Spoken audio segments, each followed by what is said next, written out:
According to my assessment so far, your child has a condition called the acute epiglottitis. Have you ever heard about it?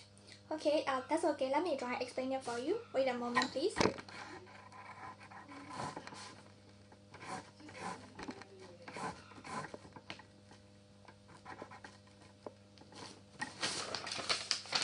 Here is the here is the windpipe. Here is the windpipe. Here is the footpipe. There is a valve-like structure covering the windpipe, or we call that epiglottis.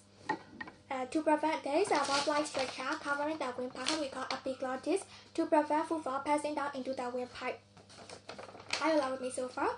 Yes, epiglottitis is an infection and inflammation of the valve-like structure caused by a bacteria called Haemophilus influenzae.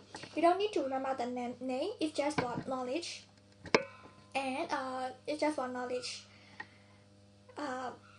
In your child case, I have seen symptoms like high fever, difficult breathing, noisy breathing,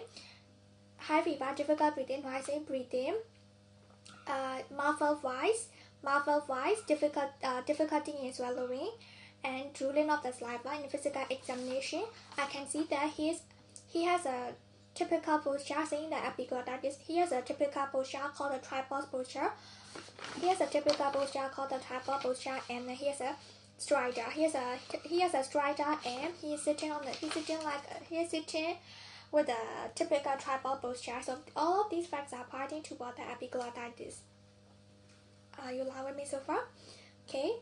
How to epiglottitis? So, but this is my working diagnosis. There are also other possible conditions responsible for child. There are also other possible conditions responsible for a child, like acute laryngotracheal bronchitis, which is the infection and inflammation of the airway and voice box, and bacterial tracheitis, which is the infection of the airway caused by the bacteria, and peritonsillar abscess, which is a spreading infection of the tonsil, and it might be due to the foreign body inhalation.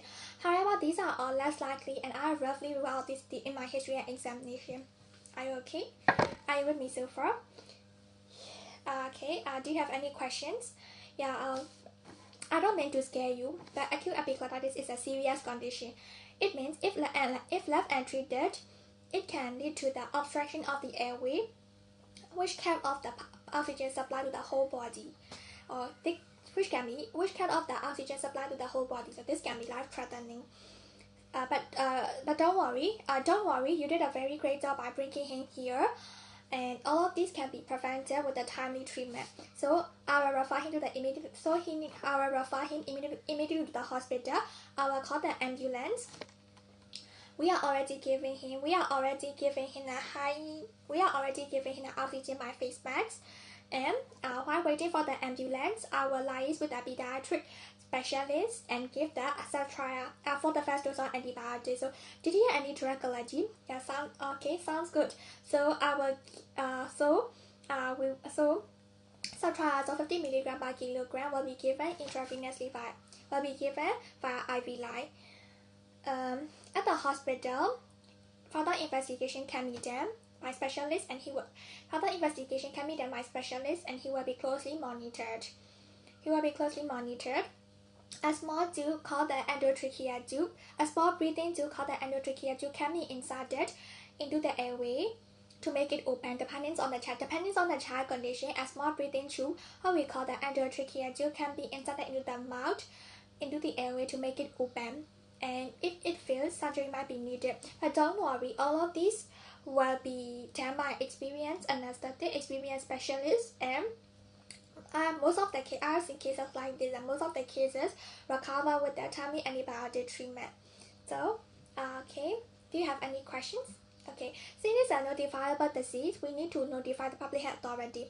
But don't worry, your information is safe with me. It is mainly to prevent the spread of the infection and for data cases. So I will, and